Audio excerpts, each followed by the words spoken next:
Hi, I'm Christy Shriver, and we're here to discuss books that have changed the world and have changed us.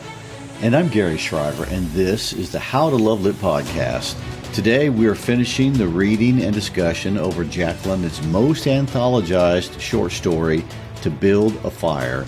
Last week we looked at Jack London's life story, the setting of the story in Canada's Great Klondike area, as well as the beginning of the story. And today we will put the story in its literary and philosophical context, as well as finishing reading most of it. Now, there's a disclosure, because the story is longer than most short stories. We will read most of it. We will make a few edits because there's a lot of philosophy to discuss here.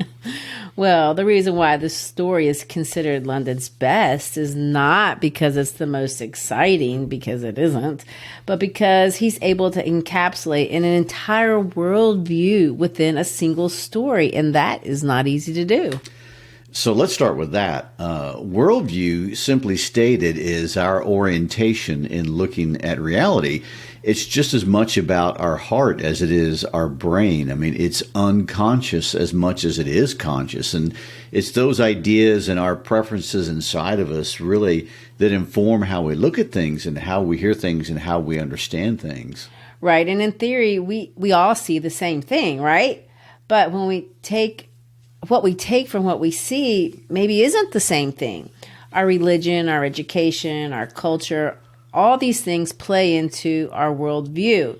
It's our response to those basic philosophical questions. What's really real? What constitutes a human being? What happens to a person after they die? How is it possible to know anything? What's right and wrong? What's the meaning of human history? Oh my gosh, do we have time for all that? I mean, those are all the things we tend to think belong to the realms of philosophy and psychology, and of course they do. But actually, every single person must answer those questions for themselves, and we can't get away from it, whether we realize it or not. And it shows up in our values, our culture, our politics, our spending habits, and absolutely everything is influenced by worldview. Well, and for sure it's going to show up in our literature. I mean, if we look at Western literature, especially that's written in English, for years it was written from a Christian worldview. Beowulf was written by a Christian. Shakespeare was writing from a Christian worldview. Emily Bronte writing from a Christian worldview. I mean, these are works that reference heaven and hell. They're full of biblical allusions. There's a certain understood moral code. So are you making a claim that all these writers were Christians? No. But the perspective of the text is coming from that direction. For example, Shakespeare may or may not have been a Christian himself, but when we read Macbeth, we see references to hell, and hell is defined in the Christian way. And there's a concern with evil and choosing evil and other values as they are defined by this Christian worldview. We see the same thing in Wuthering Heights, where there's a theme of redemption and forgiveness. These are Christian concerns, and they dominate not just the sacred text of the Bible, but they influence the writers who thought about them. John Donne, there's another example. He wrote a poem titled The Flea, and the poem is about seducing a woman, not necessarily a Christian-endorsed activity, but that's why it's funny. It uses religious language and Christian references to make a case against chastity. In order for the humor to work, Donne has to presuppose a certain worldview. Now, I want to point out this isn't just something that's relevant for writers. Scientists, historians, and politicians all can be identified by their worldview. And it's good to know their worldview when you study their work. I mean, I'm thinking if we're talking about Christian worldviews, we're talking about Copernicus and Galileo and Pascal and George Washington Carver, Martin Luther King Jr., the Wright brothers. I mean, even entertainers like Mozart and Beethoven, or even Carrie Underwood. Well, exactly. And the literature they write reflect their view of the world. So in the American historical context, we left this Christian theistic tradition, which we had with the Puritan writers, and we moved into something called deism. And then from there, we moved into the 18th century into a period that we called Romanticism. Now, deism, for clarification, is the idea that there is a God, but he's like the removed clockmaker. I mean, he made the world, he wound it up, but he has no interest in human affairs. God and the world can be known by looking at nature. We understand the laws of God by understanding the laws of nature, in other words, natural law. Right. And this is what I mean by the literature of these writers. When you read those guys, like the Declaration of Independence, it says things like, we hold these truths to be self-evident, that all men are created equal. There's some presuppositions in that. It presupposes that truth is self-evident by looking at nature, and that naturally we're all equal. We're created by a supreme power, but this supreme power doesn't have a personality. But biologically, we're the same, and this is observable in nature. There's not a ranking system, a caste, no personal divinity. Well, Benjamin Franklin, you mentioned Thomas Jefferson, but James Madison, George Washington likely fall into this camp, along with Mark Twain and Victor Hugo and Alexander Pope and David Hume and Napoleon Bonaparte. I mean, there's just a few names. I even think Marlon Brando made a similar claim. Well, that brings us to our guy, Jack London. He endorsed or believed or read a different philosophy, which is called naturalism. And naturalism claims that everything can be explained naturally, just like deism. But naturalism does not presuppose a divinity. Naturalism does not have a Bible or a text that determines right and wrong. In fact, for naturalists, right and wrong does not exist. There is only cause and effect. Matter exists, but the cosmos is ruled by cause and effect. Death is the extinction of personality and individuality. Ethics is related only to human beings and stems from our need to organize ourselves. This is the idea as verbalized by French physiologist Pierre-Jean-Georges Cabanis. The brain secretes thoughts as the liver secretes bile. Jack London was reading these ideas. I mean, he was reading the ideas of Darwin and Nietzsche and Spencer and Huxley and Marx and many others naturalist philosophers. Right. And these men, among others, really changed the world in big ways philosophically. And these are the ideas that London was reading when he was in the Klondike, struggling in this naturally difficult environment. He's looking at life through the lens of cause and effect, not good and evil. The universe is not out to get the man in the story. The universe just is what it is.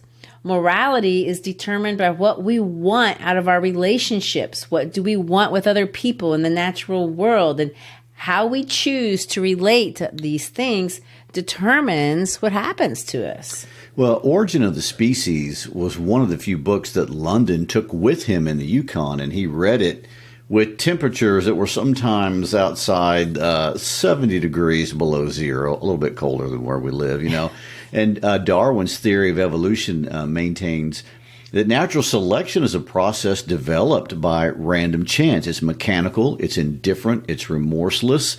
It favors the species over the individual. And, Herbert Spencer's phrase, survival of the fittest, fits here. And this man in London's story is definitely not the fittest. No. Like a lot of naturalist stories, this story is written from a scientific point of view. The narrator is detached, impersonal. The story speaks about cause and effect. I keep saying that. Notice all the references to cause and effect, and not just between the relationship between the man and the environment, also the relationship between the man and the dog and the man and the old timer. The narrator does not speak in terms of moral judgment. It's not about doing the right thing or the wrong thing. It's about cause and effect. In this story, we don't see the man being privileged over the dog. They're both just animals facing a set of circumstances. One is not morally above the other. One is better suited to the environment than the other, but they are both equally subject to the same laws of nature. Naturalistic writing is often considered deterministic for this reason, meaning there's not a supernatural being that's going to come in and change something. There's no romantic hero who's going to come and save the day. There's no prince There's just life and the laws that govern it. And yet, that phrase, survival of the fittest, is actually tricky. It really doesn't have a clear definition. You know, for some it means if you're not fit, you just die off. It's not personal. There's no ethics in evolution. Charles Darwin was the first to understand the implications of that. I mean, in one letter to the botanist, J.D. Hooker, he said this: "What a book a devil's chaplain might write on the clumsy, wasteful, blundering, low, and horridly cruel works of nature." These guys don't see nature like our friend Thoreau did out on Walden Pond. In Darwin's world, nature is not our friend. It's not our enemy. It just is. And sometimes it's merciless. There are other poets who wrote about nature like that. Tennyson, in the famous poem In Memoriam, calls nature red in tooth and claw.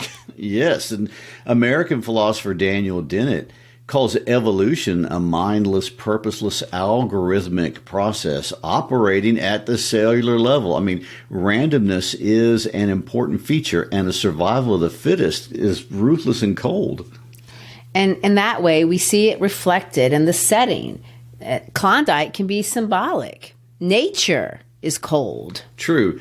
And yet cold is not the only characteristic of naturalism. There were two important naturalist thinkers who interpreted evolution differently, Herbert Spencer and Thomas Huxley. I mean, Thomas Huxley is Aldous Huxley of Brave New World's grandfather, but Spencer at the time was the more popular, and he coined the phrase survival of the fittest. And for Spencer, competition was good because it weeded out the inferior and it improved the breed. And he believed this principle applies to living organisms and society. And Huxley disagreed. In his famous lecture, Evolution and Ethics, he says this: "Social progress means a checking of the cosmic process at every step and the substitution for it of another, which may be called the ethical process, the end of which is not the survival of those who happen to be the fittest in the rest of the whole of the conditions which obtain, but of those who are ethically the best."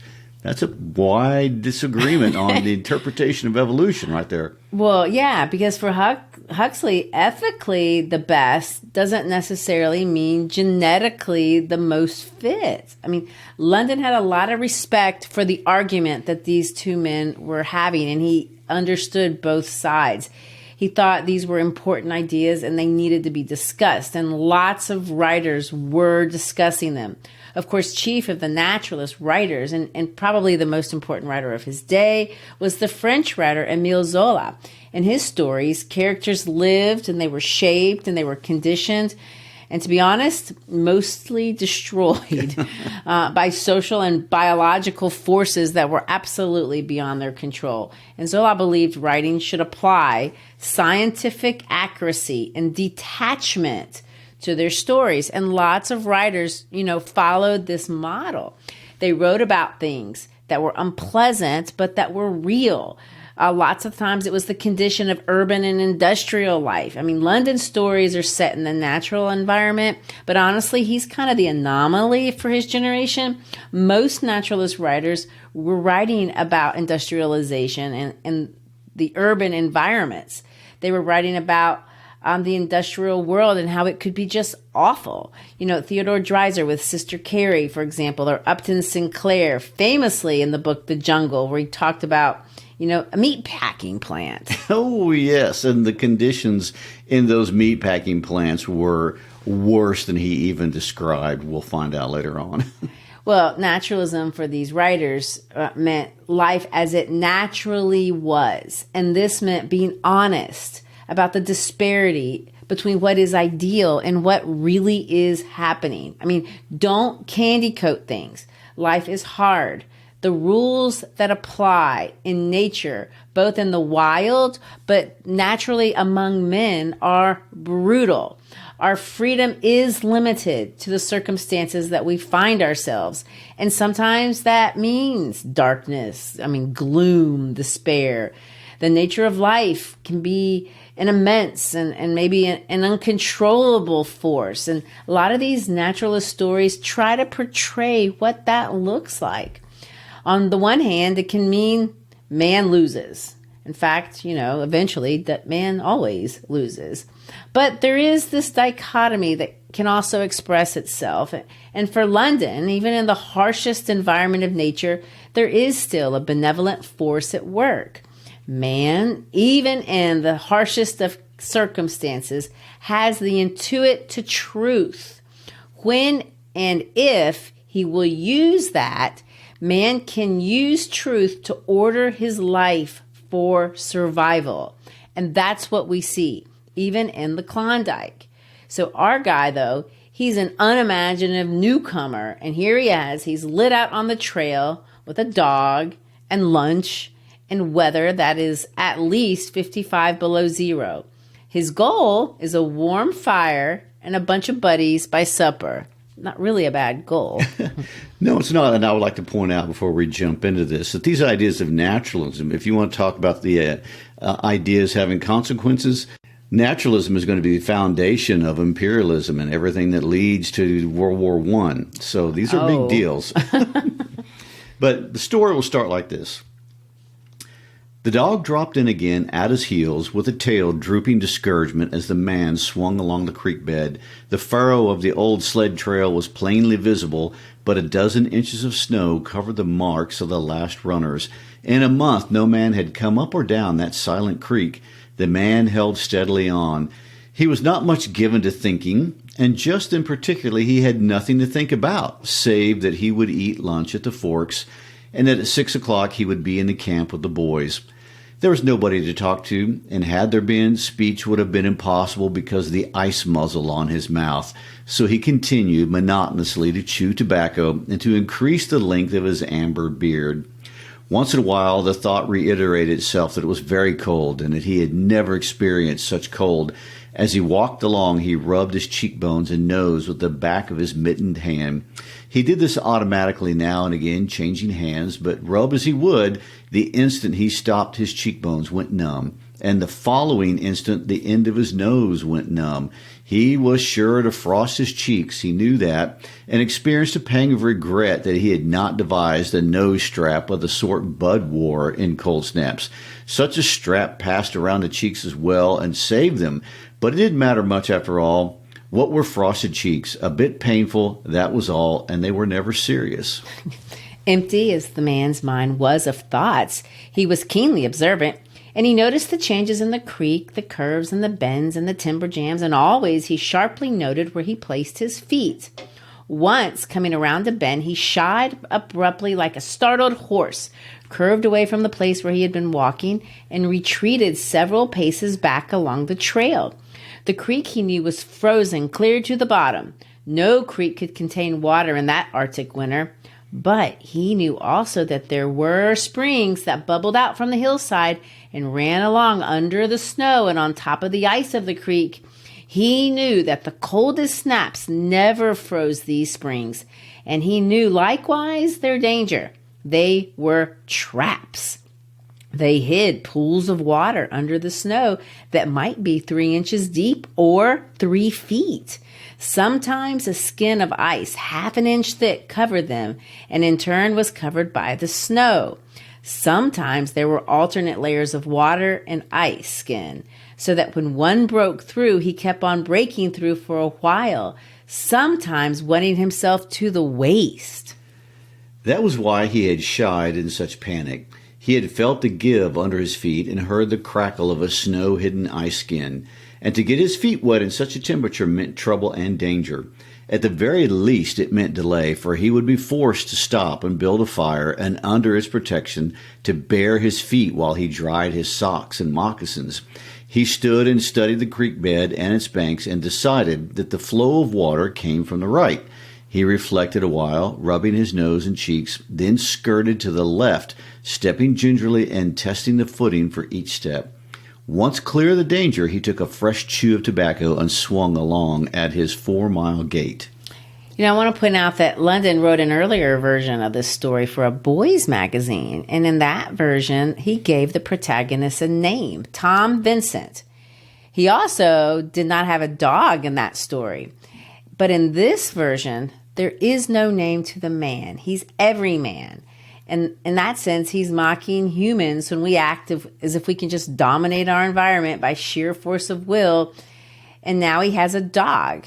And the dog is a foil, and that's a contrasting character. This dog is a complete contrast. The dog is associated, we'll see, with instinctive wisdom. The man is associated with foolishness. He has a dependence on mere reason. This man knows the creek is frozen, but not entirely. He knows that there are hidden pools and they're under the surface. This man is not lacking knowledge. But notice the contrast between the man's reaction to the environment and the dog's reaction. In the course of the next 2 hours, he came upon several similar traps. Usually the snow above the hidden pools had a sunken, candied appearance that advertised the danger. Once again, however, he had a close call, and once suspecting danger, he compelled the dog to go on in front. The dog did not want to go. It hung back until the man shoved it forward, and then it went quickly across the white, unbroken surface. Suddenly, it broke through, floundered to one side, and got away to firmer footing. It had wet its 4 feet and legs, and almost immediately the water that clung to it turned to ice. It made quick efforts to lick the ice off its legs and then dropped down in the snow and began to bite out the ice that had formed between the toes. This was a matter of instinct. To permit the ice to remain would mean sore feet. It did not know this. It merely obeyed the mysterious prompting that arose from the deep crypts of its being. But the man knew, having achieved a judgment on the subject, and he removed the mitten from his right hand and helped tear out the ice particles. He did not expose his fingers more than a minute and was astonished at the swift numbness that smote them. It certainly was cold. He pulled on the mitten hastily and beat the hand savagely across his chest. So any immediate thoughts on that interaction? Of course, the obvious one, this guy does not care at all about this dog. I mean, he's making the dog walk over the places where the ice could be thin, so if someone falls in, it's the dog and not him. He's willing to sacrifice the animal. Exactly. I mean, survival of the fittest. But would you say that the survival of, in this case, is the most ethically fit? Let's jump. Not according to Huxley. No, let's jump to the paragraph where it's 12 o'clock and lunchtime. He unbuttoned his jacket and shirt and drew forth his lunch. The action consumed no more than a quarter of a minute, yet in that brief moment, the numbness laid hold of the exposed fingers. He did not put the mitten on, but instead struck the fingers a dozen sharp smashes against his leg. Then he sat down on a snow-covered log to eat. The sting that followed upon the striking of his fingers against his leg ceased so quickly that he was startled. He had had no chance to take a bite of biscuit. He struck the fingers repeatedly and returned into the mitten, baring the other hand for the purpose of eating. He tried to take a mouthful, but the ice muzzle prevented.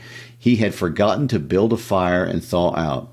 He chuckled at his foolishness. As he chuckled, he noted the numbness creeping into the exposed fingers. The success of this story has obviously nothing to do with the plot. I mean, he sits down on a snow-covered log to eat. His hands and feet are going numb. Oh, yeah, and he forgot to build a fire. I mean, the meaning of the story is conveyed in the mood, the setting, the atmosphere. Notice the endless repetition of how cold it is and what the cold is doing to the man. I want to point out that form supports theme. There's so much intentional repetition in the story because that's the essence of nature. Nature repeats.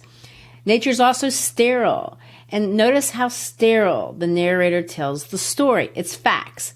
He knew, he chuckled, he noted the stinking in his toes. He wondered, he moved, he pulled the mitten, he stamped. The narrator is reporting thoughts, a few feelings, but mostly actions. That man from Sulphur Creek had spoken the truth when telling how cold it sometimes got in the country, and he had laughed at him at the time. That showed one must not be too sure of things. There was no mistake about it. It was cold. He strode up and down, stamping his feet and thrashing his arms until reassured by the returning warmth. Then he got out matches and proceeded to make a fire. From the undergrowth where high water of the previous spring had lodged a supply of seasoned twigs, he got his firewood.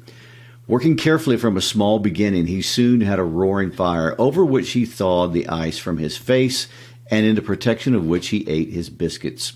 For the moment, the cold of space was outwitted. The dog took satisfaction in the fire, stretching out close enough for warmth and far enough away to escape being singed. When the man had finished, he filled his pipe and he took his comfortable time over a smoke. Then he pulled on his mittens, settled the ear flaps of his cap firmly about his ears, and took the creek trail up the left fork. The dog was disappointed and yearned back toward the fire. This man did not know cold. Possibly all the generations of his ancestry had been ignorant of cold, of real cold, of cold 107 degrees below freezing point. But the dog knew, all its ancestry knew, and it had inherited the knowledge, and it knew that it was not good to walk abroad in such fearful cold. It was the time to lie snug in a hole in the snow and wait for the curtain of cloud to be drawn across the face of outer space whence this cold came. On the other hand, there was keen intimacy between the dog and the man. The one was the toil slave of the other, and the only caresses it had ever received were the caresses of the whiplash and of harsh and menacing throat sounds that threatened the whiplash. So the dog made no effort to communicate its apprehension to the man. It was not concerned in the welfare of the man. It was for its own sake that it yearned back toward the fire.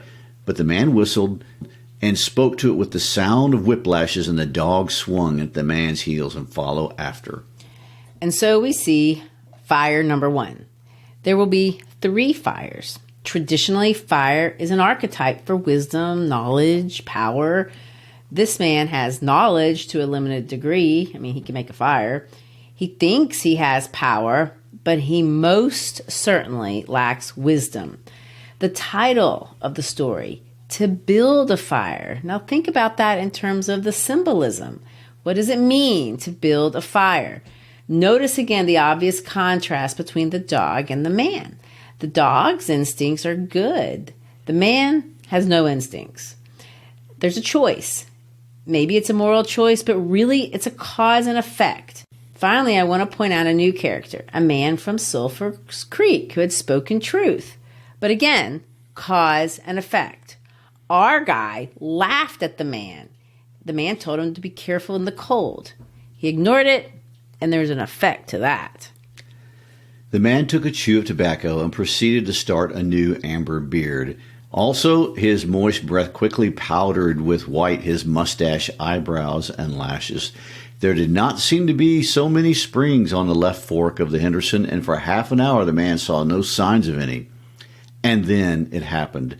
At a place where there were no signs, where the soft, unbroken snow seemed to advertise solidity beneath, the man broke through. It was not deep. He wetted himself halfway to the knees before he floundered out to the firm crust. So I know that language could have been difficult, but this man falls into the water, and he gets wet halfway to his knees. He was angry and cursed his luck aloud. He had hoped to get into camp with the boys at 6 o'clock, and this would delay him an hour, for he would have to build a fire and dry out his footgear. This was imperative at that low temperature. He knew that much, and he turned aside to the bank, which he climbed. On top, tangled in the underbrush about the trunks of several small spruce trees, was a high water deposit of dry firewood, sticks and twigs principally, but also larger portions of seasoned branches and fine, dry, last year's grasses. He threw down several large pieces on top of the snow. This served for a foundation and prevented the young flame from drowning itself in the snow it otherwise would melt. The flame he got by touching a match to a small shred of birch bark that he took from his pocket. This burned even more readily than paper. Placing it on the foundation, he fed the young flame with wisps of dry grass with the tiniest dry twigs. He worked slowly and carefully, keenly aware of his danger. Gradually, as the flame grew stronger, he increased the size of the twigs which he fed it. He squatted in the snow, pulling the twigs out from their entanglement in the brush and feeding directly to the flame. He knew there must be no failure. When it is 75 below zero, a man must not fail in his first attempt to build a fire. That is, if his feet are wet. If his feet are dry and he fails, he can run along the trail for half a mile and restore his circulation. But the circulation of wet and freezing feet cannot be restored by running when it is 75 below. No matter how fast he runs, the wet feet will freeze the harder. So we have fire number 2. All this the man knew. The old-timer on Sulphur Creek had told him about it the previous fall, and now he was appreciating the advice. Already all sensation had gone out of his feet. To build the fire, he had been forced to remove his mittens, and the fingers had quickly gone numb. His pace of 4 miles an hour had kept his heart pumping blood to the surface of his body into all the extremities. But the instant he stopped, the action of the pump eased down. The cold of space smote the unprotected tip of the planet, and he, being on the unprotected tip, received the full force of the blow. The blood of his body recoiled before it. The blood was alive like the dog, and like the dog it wanted to hide away and cover itself up from the fearful cold. So long as he walked 4 miles an hour, he pumped that blood willy-nilly to the surface. But now it ebbed away and sank down into the recesses of his body. The extremities were the first to feel its absence. His wet feet froze the faster, and his exposed fingers numbed the faster, though they had not yet begun to freeze. Nose and cheeks were already freezing, while the skin of all his body chilled as it lost its blood. Notice how scientific, that explanation was. I mean, we have no moral judgment, just the facts. One stops running in 75 below zero. One will lose blood in the extremities. Wet feet freeze. But he was safe. Toes and nose and cheeks could be only touched by the frost, for the fire was beginning to burn with strength. He was feeding it with twigs the size of his finger. In another minute he would be able to feed it with branches the size of his wrist, and then he could remove his wet footgear, and while it dried, he could keep his naked feet warm by the fire, rubbing them at first, of course, with snow. The fire was a success. He was safe. He remembered the advice of the old-timer on Sulphur Creek and smiled. The old-timer had been very serious in laying down the law that no man must travel alone in a Klondike after 50 below. Well, here he was. He had had the accident, he was alone, and he had saved himself. Those old-timers were rather womanish, some of them, he thought. All a man had to do was to keep his head, and he was all right. Any man who was a man could travel alone. But it was surprising the rapidity with which his cheeks and nose were freezing, and he had not thought his fingers would go lifeless in so short a time. Lifeless they were, for he could scarcely make them move together to grip a twig, and they seemed remote from his body and from him. When he touched a twig, he had to look down and see whether or not he had hold of it. The wires were pretty well done between him and his finger ends. We see that the narrator still does not judge the man, but the man judges the old-timer who warned him not to travel alone. He called the man womanish, which is gendered language, but he's not complimenting the man. It's a way to call him weak. Such irony, because we as readers are now judging the man. But let me point out water. Water, just like fire, is a really important archetype.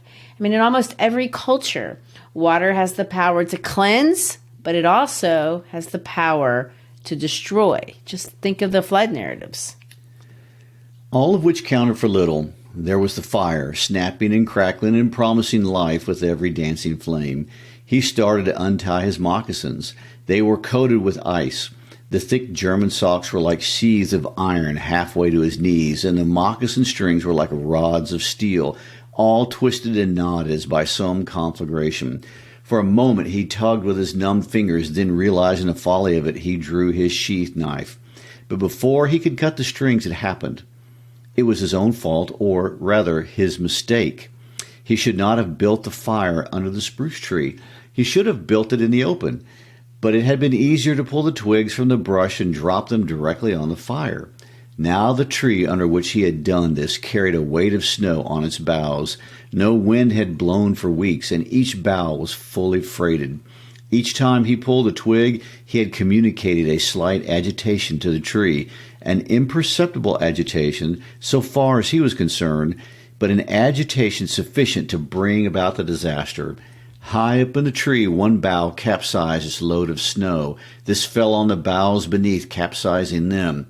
This process continued in spreading out and involving the whole tree. It grew like an avalanche, and it descended without warning upon the man and the fire was blotted out.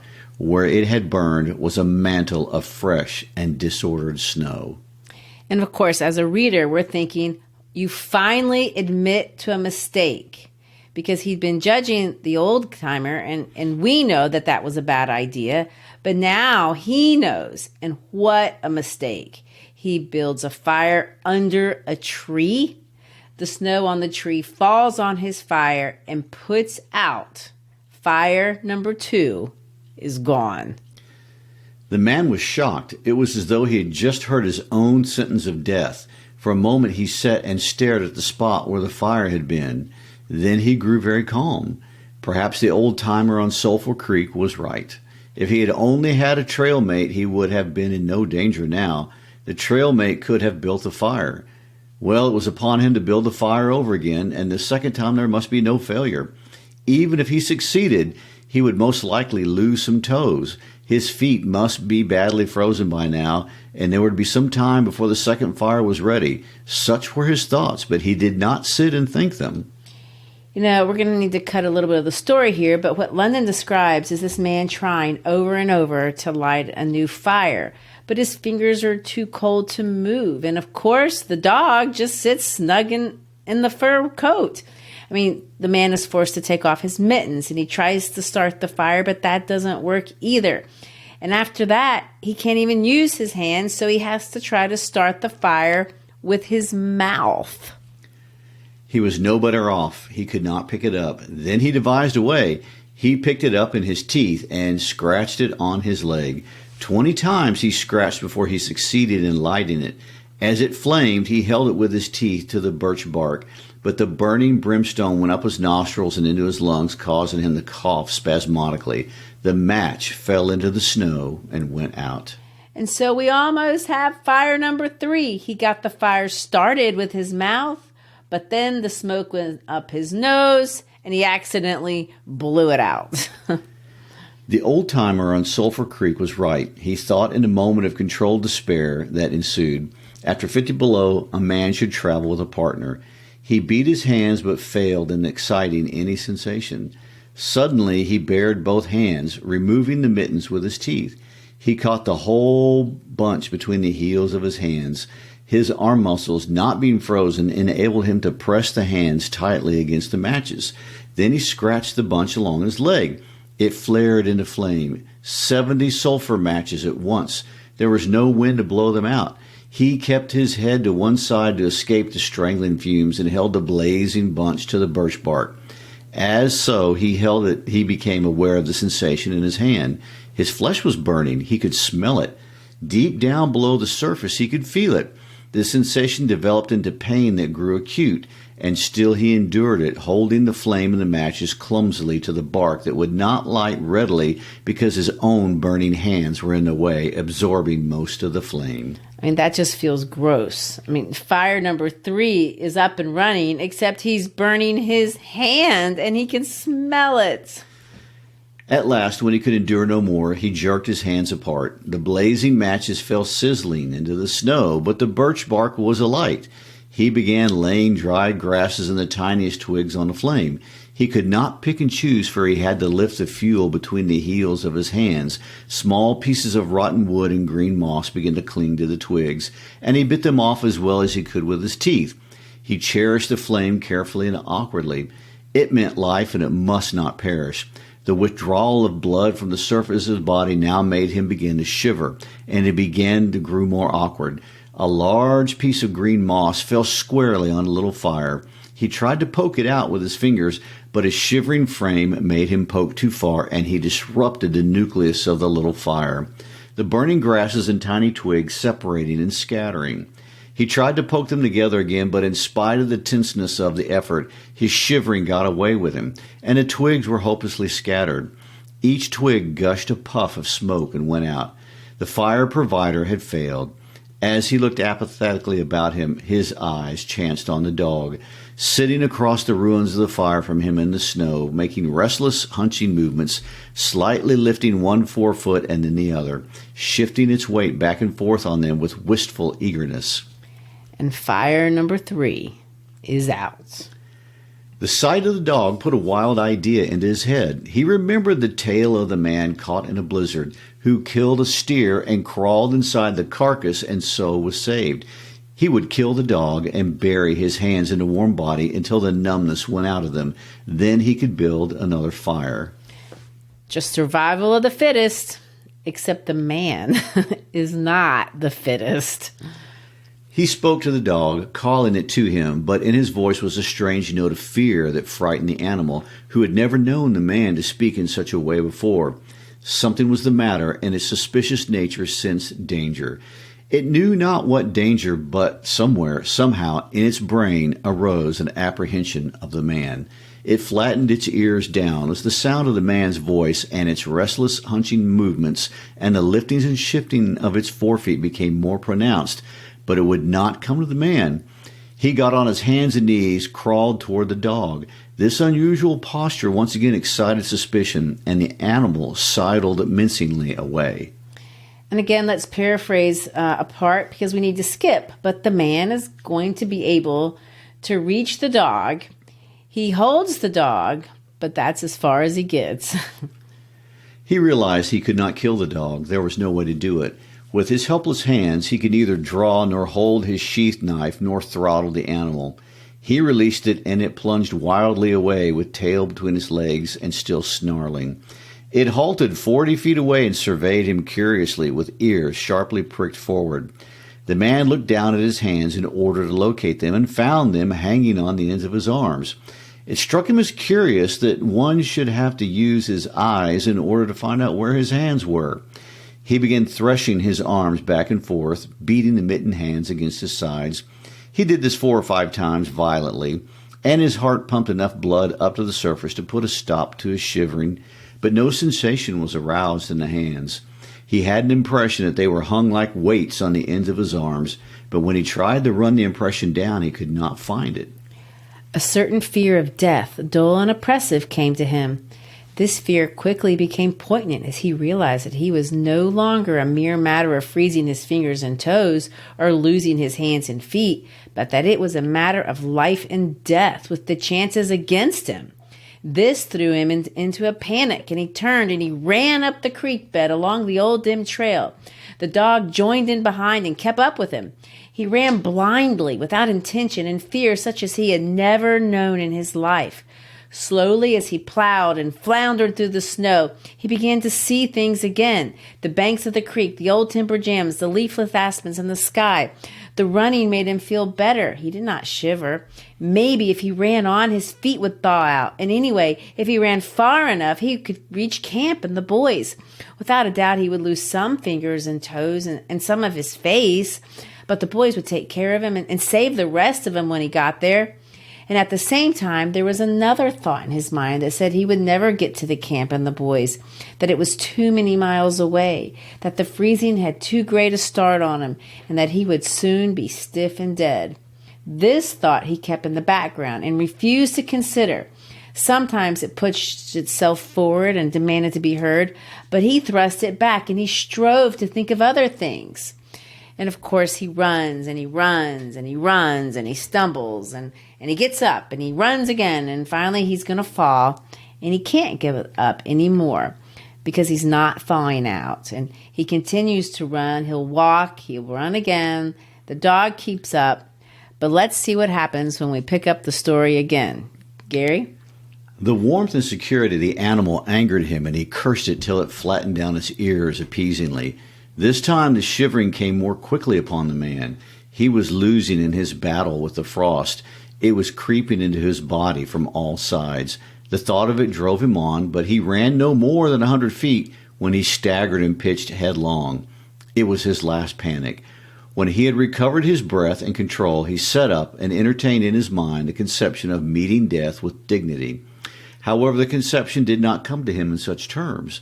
His idea of it was that he had been making a fool of himself running around like a chicken with its head cut off.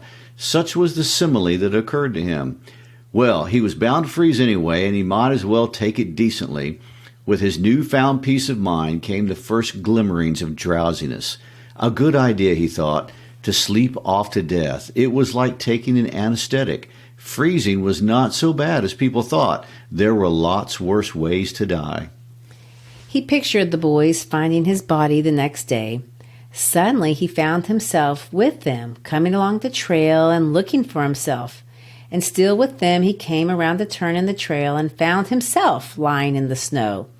He did not belong with himself any more, for even then he was out of himself, standing with the boys and looking at himself in the snow. It certainly was cold, was his thought. When he got back to the States, he could tell the folks that what real cold was.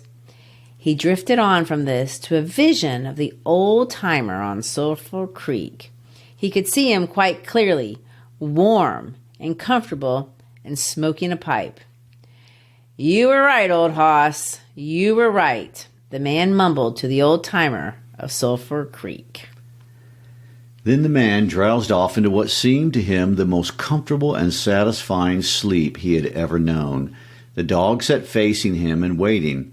The brief day drew to a close in a long, slow twilight. There were no signs of a fire to be made, and besides, never in the dog's experience had it known a man to sit like that in the snow and make no fire. As the twilight drew on, its eager yearning for the fire mastered it, and with a great lifting and shifting of forefeet, it whined softly, then flattened its ears down in anticipation of being chidden by the man. But the man remained silent. Later, the dog whined loudly, and still later it crept close to the man and caught the scent of death. This made the animal bristle and back away. A little longer it delayed, howling under the stars that leaped and danced and shone brightly in the cold sky. Then it turned and trotted up the trail in the direction of the camp it knew, where were the other food providers and fire providers. So this is deterministic. I mean, he ignored the advice of people he should have considered. He was heartless to a dog that might have helped him, and he was not observant to the limitations of his surroundings. I mean, in fact, he was foolish. And, the laws of nature ran their course and did him in. Right. I mean, those are the facts of the case. There's no disputing that. And yet, there is a lot of ambiguity embedded in the story. I mean, is London saying that this man is inferior to nature and his fate is limited? Is he saying that our fate is just determined by luck? I mean, is it bad luck that he got wet? I mean, is this about human arrogance? Is it a story about human isolation? Is it a story about refusing to listen? I mean, the man was told. It's a motif. Don't walk alone. Is this about being cruel to animals? After all, the dog wins our sympathy in the end, and most certainly everyone knows he'll be okay and find the fire. So is the answer to all those questions yes? Yes. That's exactly it. I mean, these are all ideas embedded in naturalism, and they are all reflected in the narrative. Cause and effect, the neutrality of nature. But it's not all brutal. I mean, London is commenting, and he's making a statement in some sense of defiance. And if we are to have any empathy for this man, the narrator provokes it as we watch him die. I mean, we see a little sympathy in the final words. "You were right, old hoss, you were right," the man mumbled to the old-timer of Sulphur Creek. Then the man drowsed off into what seemed to him the most comfortable and satisfying sleep he had ever known. Once again, it comes down to responsibility. I mean, this is where we find our dignity and our respect as a human. This man, for all of his idiocy, his arrogance, his naivete, I mean, in the end, he doesn't blame the dog, nature, or the old man. His final words were, "You were right." And that's when he's able to sleep in peace, and a sense of dignity is given him. And it seems that it's this ending that keeps the story in the mainstream year after year. I know. I mean, there are other ways to see the story, but one way is to see all of us inside this guy. I mean, we've all been arrogant, foolish, naive. And if we've survived our own stupidity, I mean, likely it had more to do with dumb luck than any kind of skill. I mean, likely at some point or another, we've all deserved this exact fate of this man. And London represents this as journalistically as he possibly can. And so he begs the question, what is the proper response to our own naivete, our own stupidity? Well, for the naturalist, perhaps, it's a certain humility, because whether we survive or whether we don't, if we can own our choices and maybe get a little bit of luck here or there, maybe we too can become an old-timer. And that's the kind of understanding that's both honest and refreshing, because in the end, perhaps what we all want to do is learn how we can build a fire, symbolically, knowledge, power, and maybe a little bit of wisdom. Well, there it is. Well, we hope you enjoyed our take on this popular tale from the Klondike. Thanks for listening. And don't forget, you can always find us at howtolovelitpodcast.com. On our website, we have listening guides for most of our episodes, as well as other teaching resources and materials. Also, whether you're a teacher, student, fellow, lover of literature, please subscribe to our podcast via YouTube or Apple or Spotify and give us a rating. And if you like what you hear, possibly a review. It's when you share about the podcast to your friends on social media that we grow. Thank you for supporting us in our mission to make reading great literature accessible and enjoyable to as many people as possible. Peace out.